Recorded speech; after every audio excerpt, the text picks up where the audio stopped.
Alright, we made it through. Not exactly unscathed, but hey, we're new in town. The rat shaman guides you from the doorway on the street through an eternity of winding alleys, damp sub-basements, and empty buildings. Stumbling through refuse and filth, you make your way into the sewers below Victoria Harbor. It reeks down there, but it's quiet. Gobbet stops, sniffs, and wipes her eyes with the back of her wrist. Her rat squeaks softly in the folds of her clothing. The dwarf watches her silently for a moment, then moves closer and gently takes her hand. In the dim light of the sewer, you can see they're nearly the same age. No more than 20, 21 tops. What were their names? She keeps her head down and tells it to the floor. The troll you were talking to was Nightjar. He was our friend. The elf was called Gutshot, kind of an asshole, but I didn't need to see his head splattered everywhere like that. She inhales a cleansing breath. Nightjar was a good guy, always had our backs. Isabel's and mine. Isabel, that's her name apparently, with an O and everything. Isabel nods in agreement, her voice is flat. Rare to find a runner you can actually trust. She looks at her friend. Are we clear? Gaba looks back at the way you came. I think we've shaken them. She sniffs the air. Yeah, we're clear. Wu begins pacing, her boots splashing in the sewer water, creating echoes down the tunnel. You can feel the tension coming off him in waves. This is bullshit. I'm done messing around in alleys and sewers. I'm done running from cops. He pokes a thumb at his chest and spits his anger forth in a raspy growl. For fuck's sake, I am a cop. We noticed. There's a Lone Star sergeant dead back there, damn it. She was... Wu starts to choke up. He struggles against it, fighting to maintain control, but he needs a minute to recover. He finally manages to pull it together, but he's raw. When he speaks again, his voice is seething and hoarse. I don't know what the hell's going on here with Hong Kong cops, but I'm calling in some Lone Star backup from home. I'm gonna get some of my own people down here. that voice is running me. Water. Then we're gonna find Raymond and figure out what the hell's going on. The little orc shrugs. Whatever you say, good big guy. You have fun with that. She looks over at her friend, they both nod. Isn't I out of here? Best luck finding your friend. Best of luck? That's it? Her brow furrows. That's right. What'd you expect? We form some kind of posse like in your old cowboy vids, ride out to find the killers and seek justice done. We got you to safety. Now we are done with this shit. We don't intend to die for you. Wu isn't listening. You can see on his face that he's actually written the orc girl off. Or already written the orc girl off. He pulls his security-grade PDA from its holster on his left leg, raises it, and starts tapping the buttons with a meaty finger. The Lone Star logo on the back of the device looks shiny and official. He stops, confused, and then taps it harder. The red flashing image on the PDA reflects in his goggles. What the hell? I'm locked out of the network. He looks up at you. My law enforcement status has been revoked. He goes back to the screen. I don't believe it. This is saying there's an APB out for us, Grotto. You and me both. I figured as much. You heard them on the loudspeaker. They knew our names. Wu glares at the wall, storm raging across his face. Fucking hell. His hand clenches on his fist around the PDA. This just keeps getting worse. He leans forward as if to punch the wall, his knuckles rapping against it softly, a pantomime of barely constrained rage. Suddenly, he turns and slings his PDA at the far wall. It hits hard, bounces back, and clatters to the ground at his feet. He looks down at it, spent. The orc mouths an "okay" to herself, eyebrows raised. And on that note, I think it's time for us to say goodbye. Come on, Isabel, let's... She's cut off by a sudden smashing noise as her friend's boot comes crashing down on the PDA at Wu's feet. The dwarf looks down at her work, unsatisfied, and breaks her boot down again and again until there's nothing left but a snarl of plastic housing, broken glass and circuit board. She looks up at Wu, her chest heaving, and points at the pile of scrap she's created. Police issued. They can trace you through that. She turns to you, hand out. Yours too. It's on the network. Smash it yourself. We bury our own. You crush the PDA to shards under your foot while Isabel looks on blankly. Good. She looks over at Gobbet, sighs, then reaches into her jacket pocket, pulling out 2 new PDAs, then hands them to you and Duncan. Burners. I suppose it's the least we could do after your help back there. Got any snacks in there? I'm getting a bit peckish. Isabel isn't listening. She's staring open-mouthed at her own PDA, its bluish glow illuminating her horrified expression. Gobbet, we gotta go, right now. Isabel's voice is monotone but empathetic. She holds up her PDA and shows her friend. They're after us too. Her screen displays a local newscast. Your own face stares back at you from the upper left corner of the screen. What kind of mess did our adopted father get us into here? Newscaster. And in breaking news, just under an hour ago, Hong Kong port authorities were involved in a firefight with members of a terrorist cell linked to the mainland city-state of Henan. The battle left 3 terrorists dead along with an unconfirmed number of Hong Kong police officers. Your image winks out, replaced by a scowling image of Duncan Wu, a mugshot from a long time ago, before Raymond.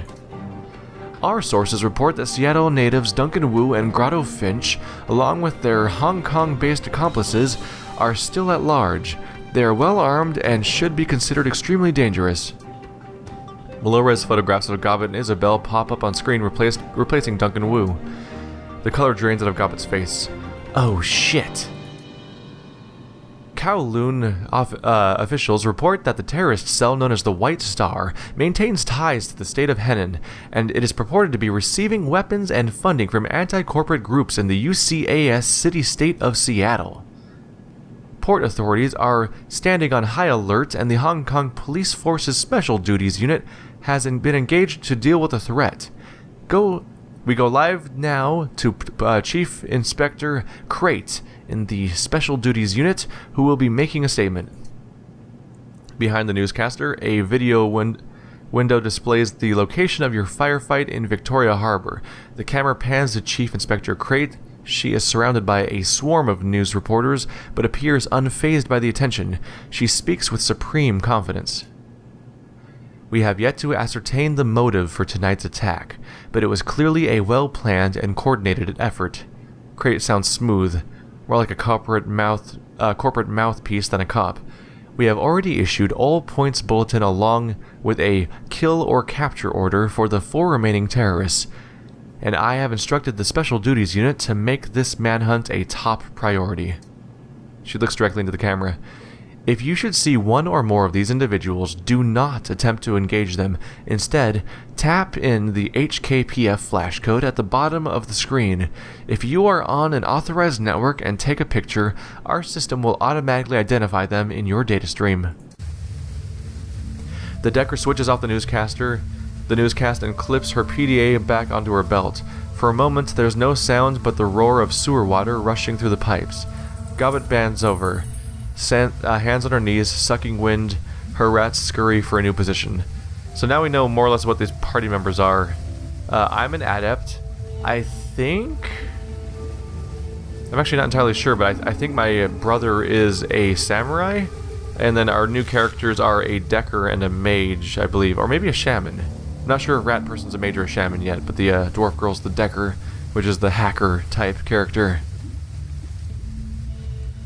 I thought we were fucked before. Wu's voice is eerily calm. But now we are well and truly fucked. We'll deal with it, Duncan. Always do. Wu's mouth tightens. Not this time, Grotto. He begins stalking back and forth, a panther in the cage. They've labeled us terrorists, and there's an APB out on us. I've heard this kind of announcement before, and I know what comes of it. It doesn't matter if we have nothing to do with whatever city-state. They're gonna hunt us down. It's open season. Isabel nudges the remains of Wu's PDA with her booted toe, and the 2 of us will be hunted down right alongside you. So, you want to rethink that idea? Isabel, about the merry posse? Or Gobbet, both of you really. Gobbet wide eyes the exit, tight as a spring. You can hear the shallow panting as she leans towards one, then the other. We gotta go deep. Hit the mainland for a while until we can figure this out. Find a hole to crawl into. Gobbet looks at Isabel, wipes her mouth, and points at you and Duncan. We've got to get them off the grid too. Way off. The dwarf looks up at Duncan, her large eyes narrow. Hey, Lone Star. You've got security license, right? That means you've got a SIN too. Wu's brow furrows. Of course I have an SIN.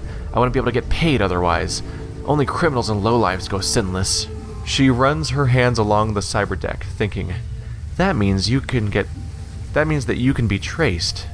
Both of you. You get spotted by a drone or a security camera, get ID'd by a retinal scanner, or try to use your cred stick or passport, and the HKPF will know just where to find you. Wu crosses his arms across his chest. I know how a system identification number works, runner. Well, if you have a Shadowrunner etiquette, you can say, we've got to have this, we're going to have to burn our sins if we're going to survive this, but I don't know that because I'm not a Shadowrunner, so just to pretend that option isn't there. Let's see. Leave her alone, Duncan. We're all in this together. Gobbet pulls at her dreadlocks. We're just as screwed as you are, me and Iz. We were listed as accomplices, and we can't afford to get for you to get caught. You'll lead them to us one way or another. DNA samples, things we've told you, astral residues, I don't know, cop stuff. The little Decker looks up at you, from you to Wu, eyes narrowed, sizing you up. You can see her make a slight decision before she speaks. Her voice is flat, resigned. We need to get your sins burned. Delete you from the record books. All of them. All of them? Whoa, wait a minute. You want us to just erase our identities? Wu rubs a hand across his scalp. Beyond the fact that that's insane, will it even work if we burn our sins? Go off the grid like that, won't they just redouble their efforts to find us? Condescension sweeps its way into Isabel's dry tone. Imagine playing a game of hide and seek with a siren strapped to your head. Would you rather try to hide with the siren, or with the siren conspicuously absent? Deleting our entire identities across the Matrix sounds hard. Little Decker nods knowingly. It's very difficult. I can't do it. Some people can. Organizations. Expert systems. Gobbet's voice drops. We gotta ask for help. There's only one person we know who has the kind of pull it takes to burn a sin and hide from the cops. Kindly Cheng. Let me guess, this Kindly Cheng is some kind of underworld hard-ass. Like a walnut. She's what's known as Straw Sandal, kind of a middle manager for the Yellow Lotus Syndicate. They're triad. Kindly Cheng controls all the illegal activity in our neighborhood. Smuggling, bootlegging, counterfeiting. Sounds like my kind of scum. She leans in, serious to death. This is no joke. Kindly Cheng controls a good-sized portion of Kowloon's underworld. She has soldiers, resources, she's smart, and she is not to be underestimated.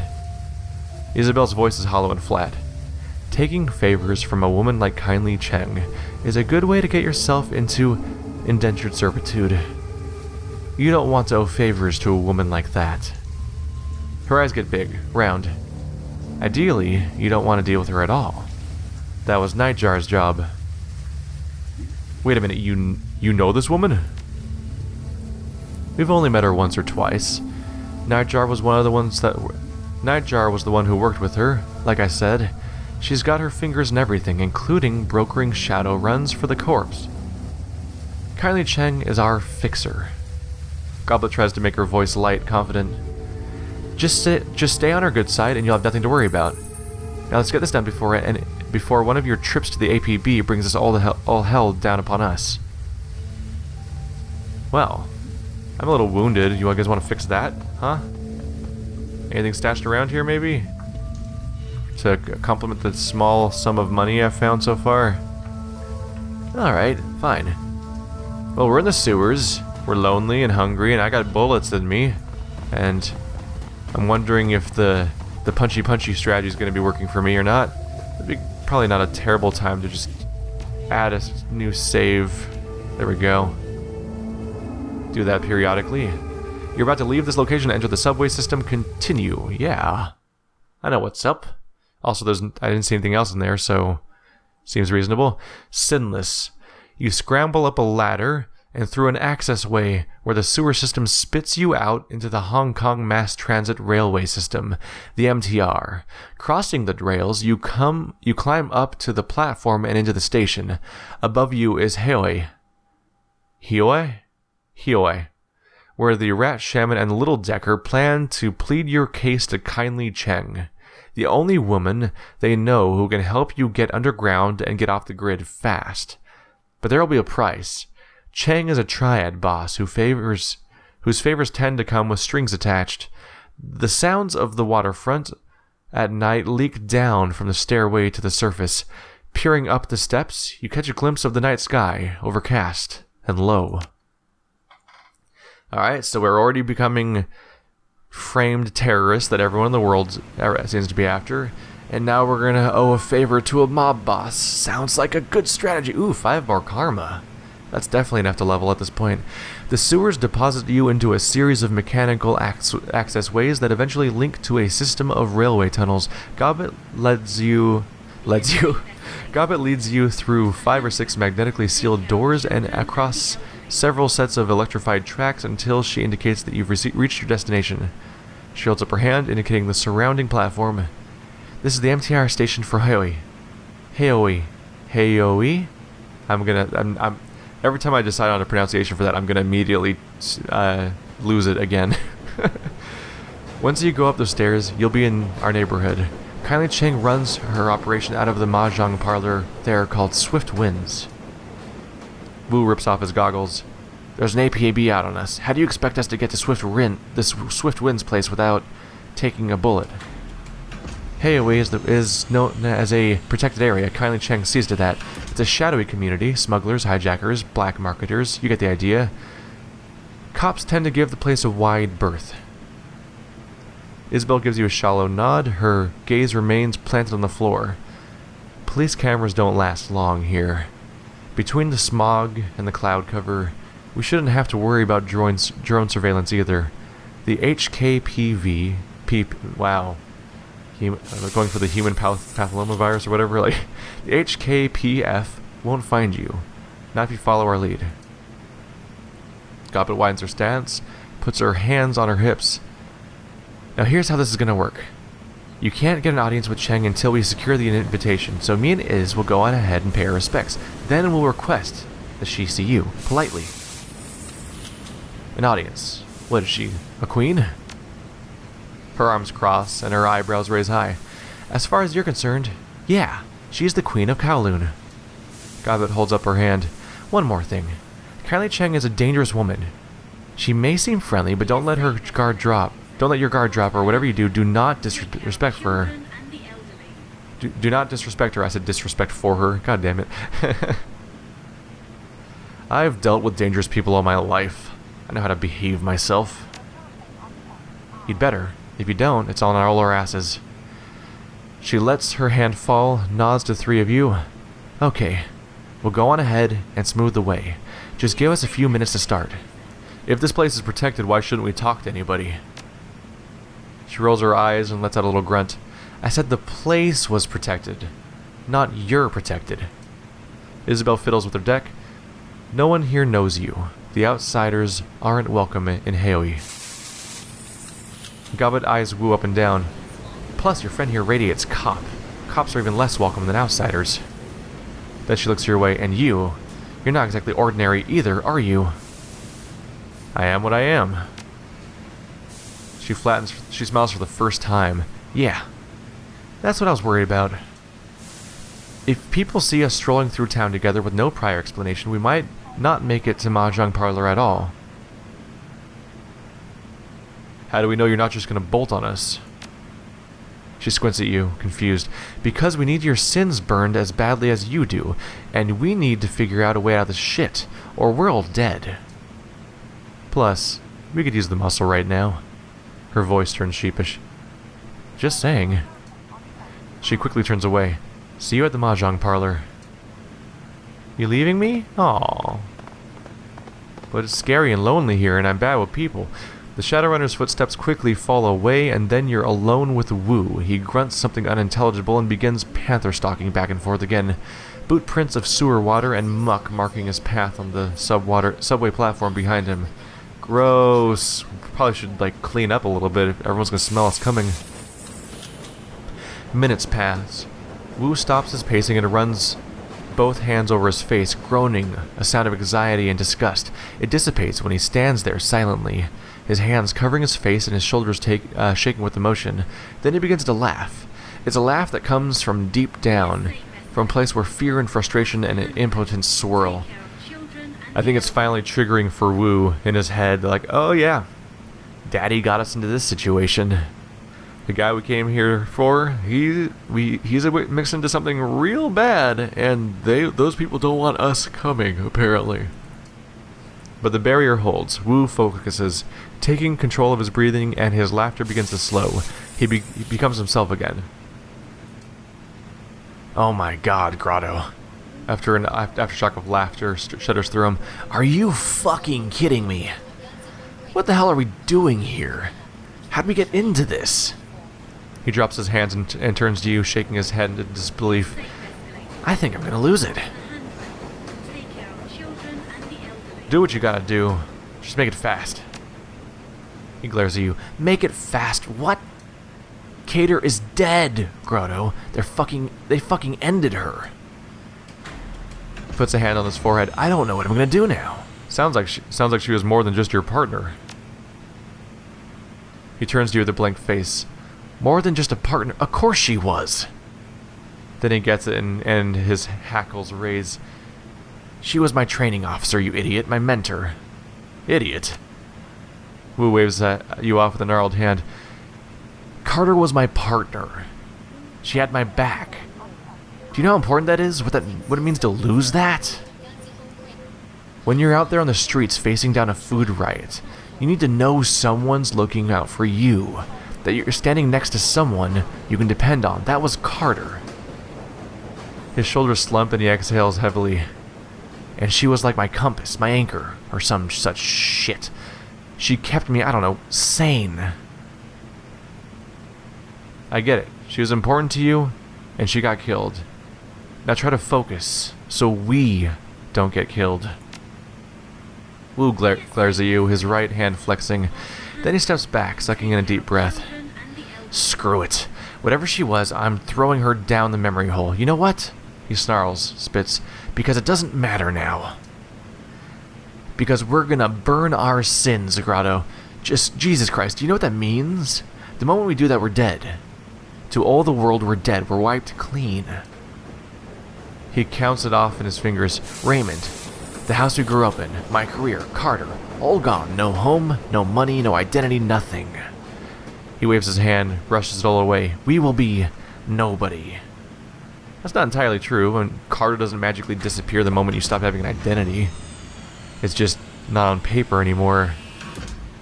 We're street kids, Duncan. We used to be nobody. Just chill. Chill?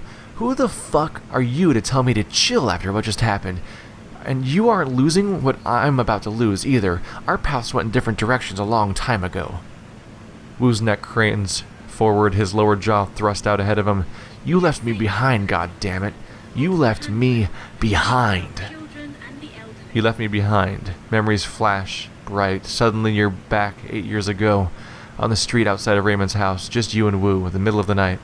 Flashback, back. Oh god, I can't even imagine doing young versions of voices. I can't even do the current ones properly. You can't just leave like this, Grotto. What am I gonna say to Raymond? You know how he is. I've got something to attend to, Duncan, and it can't wait. That's what you keep saying. But you still won't tell me what's going on. What's so important they have to run out now in the middle of the night without telling you, Raymond, why? He's distraught. You can see it on his face, hear it in his voice. He used to be lost without you. Oh, every single option is apparently the truth. I got a job, some people messed with me. I need to... Oh! I'm picking my origin story right now. I'm picking out the reason here. They're all called... They specify that they're all the truth to say that this will become the truth when I pick it.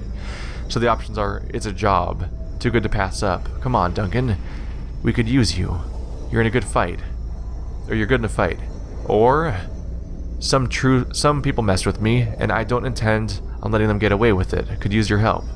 Or I need to see a guy about a deal. The good kind. The big kind. Or I've got a friend in a bind, Duncan. That's all I can say about it. I have to go help. Or, sorry, Duncan, I can't talk about it. I would if I could. Yeah. I'm not gonna be a dick. I'm not gonna have a dickish character. Let's have it be someone where I had to bail somebody out that I couldn't talk about. Let's see if that comes back in an interesting way later. I'd love to have that happen. His eyes widen. I thought I knew all your friends. He shakes his head. I don't like this, Grotto. It sounds like the kind of shit we said we'd leave behind. Look, whatever's going on, I can tell you one thing Raymond will not approve. I'll deal with that when I get back. I won't be gone long. 2-3 days tops. You remember the look on Duncan's face as you walked away. The events that followed were a blur. 3 days later, you were behind bars in a private corporate prison. No interrogation. No charges. No appeal. Years later, some corporation bought some other corporation, and the new board of directors pushed through some sort of reform agenda, and the higher-ups gave an order. And then you were out. A few hundred nuyen to your name, and one scary-as-hell non-disclosure agreement ensuring your silence. Not that it mattered to you anymore. You were starting fresh, determined. Until Raymond tracked you down, left you that voicemail, brought you to Hong Kong, and back together with Duncan Wu. Transition. You realize that Wu's been staring at you. Now let's hear it. Where the hell have you been all this time? Why didn't you contact me? At least to tell me you were alive. Let's see the options. I wanted to, but I was locked up. Not my fault. I was in a cell. You're pissed that I didn't contact you? I was locked up, Duncan. For years. You're a cop. Why don't you go looking for me? You think I didn't? I tried everything. You were completely off the grid. The information finally sinks in, and he dials back the attitude. And now I understand why. Locked up, huh? Shit. A range of emotions play across Wu's face. He stares at the ground for some time, before finally looking back at you with a heavy sigh. I mean, it's harder for him to be mad at me if I was in jail the whole time, right? Wow. I really don't know how to process this one right now. He shakes his head. I don't know. If we're all still alive tomorrow, we can talk more. This shit's too much. We're marooned on this island, hunted by the cops. My partner's dead, Raymond's missing, and we're about to go see a crime lord about erasing our goddamn identities. And as a bonus, our only allies are a pair of tiny criminals who would kill us if they could, so they didn't have to deal with us. He rubs his head viciously. Listen, Grotto, back in the Barrens. Whenever I was out of control, you just handled the situation, remember? With Carter gone, I'm just a raw nerve. I'm afraid I'm going to slip back, and people are going to start getting hurt again. I got the lead, Duncan, just like I used to. He stares at you hard, like he's trying to see something inside your head. Then he checks his weapon, cocks and locks. Back to business. Good. Now let's go meet this triad woman and get our damn sins burned. I want to rip off the bandage as fast as I can. Guess we've given them enough of a lead then. Heading on down. That's a really backstory heavy episode. Alright. Is it time for next episode? Yeah, it's late. I gotta stop for now. Thanks for watching, guys, like always. I'll see you next time. I'll try to get a second episode up today. Which, for you guys, is today, but for me, it's 2 days from now. Whatever. Background shit. But I gotta stop for now. Thanks for watching, guys, like always, and I'll see you next time. I think I just said that. I'm gonna save now.